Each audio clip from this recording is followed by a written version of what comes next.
Good morning, y'all. So, today I'm going to talk a little bit about narcissism and the spectrum of narcissism and just what's been in my awareness these last couple of years as I do shadow work and integrate shadow work and shed old limiting ways of thinking and behaving and believing. I hear a lot of people in the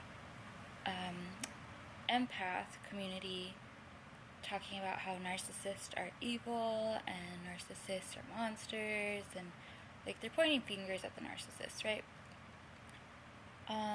There's a lot that can be said about that, because on one side of the coin you have the empath, and on the other side of the coin you have the narcissist, which means they have a common ground because they're on a spectrum. And one time I remember early on in my journey, like 4 years ago, this woman was saying, what if the narcissist is actually an empath and the empath is a narcissist? And I was like, what? Like, I was very triggered by that because I was an empath at the time. And I didn't like watch more of her videos for a long time, and then actually I couldn't even find that video again.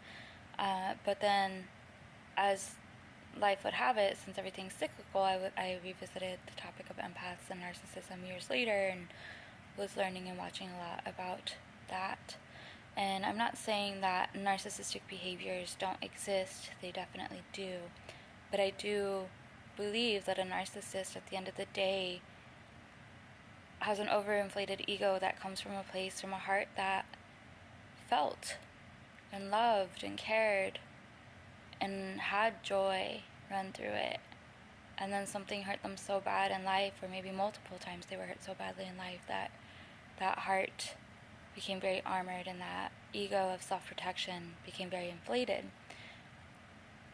And on the other side of the coin, you have the empath who feels bad for everybody and internalizes all the stories about, like, oh, I'm an empath and I pick up everybody's stuff. And what I hear in that now as I look at my journey is like how the empaths are very narcissistic, in the sense of it's me, I feel everything, I sense everything, I'm the victim of my gift, right? And I don't agree with that either, and I used to.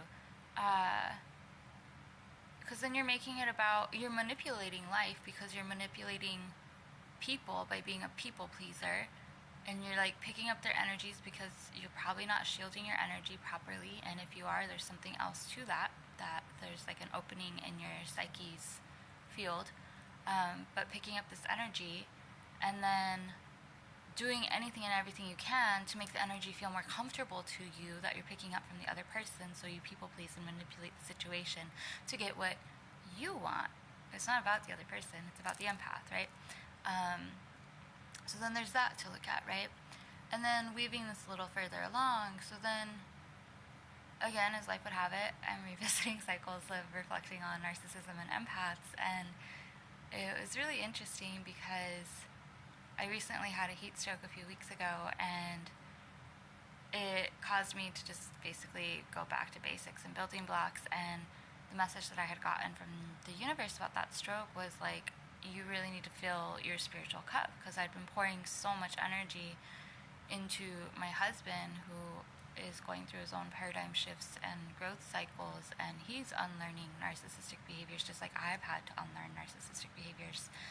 And I had to fill my spiritual cup, and one day I was meditating with my womb space, and just felt so good. And then I was meditating with my witch wound, and it felt so good, and then my inner child, and it felt so good. And I was like, wow, I was like, that's so fascinating. I realized that in essence, I had love bombed myself when I built trust with my inner witch and my inner child and my womb space, which I've been working with the inner witch and womb space for about a little over a year. And my inner child's been in the picture for about 4 years that I've actively been working with her. And I'd been like pouring all this love and care into my womb space, into my inner witch. And then because my husband was so stressed out about the move, and I was trying to like make him happy and keep things together so that way like our ship doesn't sink as we root into abundance timelines and pull out of scarcity timelines, that I had pulled away all that love, all those love deposits I was giving myself, all those little love bombs for my inner witch in my womb, and I had just like completely pulled it away. And then what happened was I would do a meditation here and there, or like a little tiny bit of like esoteric practice, and basically breadcrumb myself with love. And when I realized that, I was like, holy cow, like, yeah, it's so true. Like, we can love bomb ourselves and breadcrumb ourselves. And that starts on the inside, and then it ripples outward into the external, and then you come across these people with very extreme narcissistic behaviors, mirroring it back to you, which is actually them doing you the favor of like, hey, you have run amok. It is time to like correct your inner systems, right? And like, yeah, like totally like take the precautions necessary in those relationships that you resonate with. Narcissistic abuse is not a great thing to go through. So if you need to exit that relationship, exit it. If you realize, oh, you know, they're just having some narcissistic tendencies display that are inside of me, but they're not like a raging monster. And then take whatever you got to do with that and work it out within yourself and see how the relationship shifts. Which at the end of the day, I also want to point out, like, when you look at the list of narcissistic tendencies and behaviors in like psychology books and stuff, almost everybody at some point or another displays narcissistic behavior. Almost everybody. Does it mean they're all narcissists? No, it just means like life is a full range of emotions and experiences, and sometimes when we're depleted or really hurt, we overinflate, trying to take, get all that energy, and then we get good again, and then we like level out, and we're the ones that give. And there's nothing wrong with that. So yeah, that was really interesting. And then also what had came to mind to me during that time was the friends that are like, oh, I'm so glad that like you're low maintenance. Like, that sucks. Like, in hindsight, I used to appreciate like being low maintenance because I never wanted to be a burden, right? But then I settled for like breadcrumbs in my friendships, breadcrumbs of love. Like, hey girl, it's been a year, you're looking good. And I'm like, oh my God, they love me, they're my best friend. Or I see that they're going through something and I reach out to check in on them. And then like they basically just like leave me on red, or we have a good conversation and then they ghost me, and then they appreciate me when they have it in them to appreciate me, which is really disappointing and it's hurtful. And friendship is a two-way street, and while sometimes we do need space to process, like, it's important to practice healthy communication if that is the case, right? If it's someone that really is close to your heart. So like tying this all like together, like those like breadcrumb friendships, maybe you notice you're having friendships where you keep getting breadcrumbed, or you have these friends that are really awesome the first few months you meet them, and then all of a sudden they withdraw.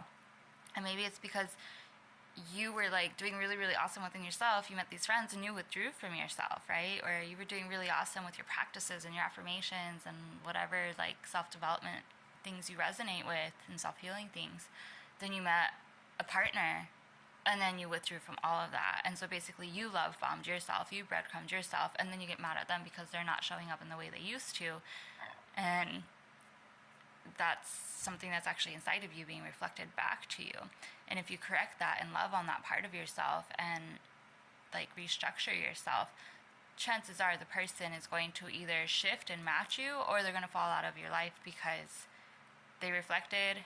However, they're still on the journey of like needing to learn more about those manipulative, like narcissistic behaviors. And then that's like true empathy and understanding, is like you're understanding yourself, your emotional needs, you're understanding what's going on in the heart of a person that a lot of people like to label as a monster, and you're lovingly releasing them with gratitude for like the lessons they bring you, and having compassion, but with boundaries, compassion and boundaries both with yourself and with them. Anywho, I hope this video was helpful, and yeah, there's a lot to unpack there. Happy unpacking. Be well.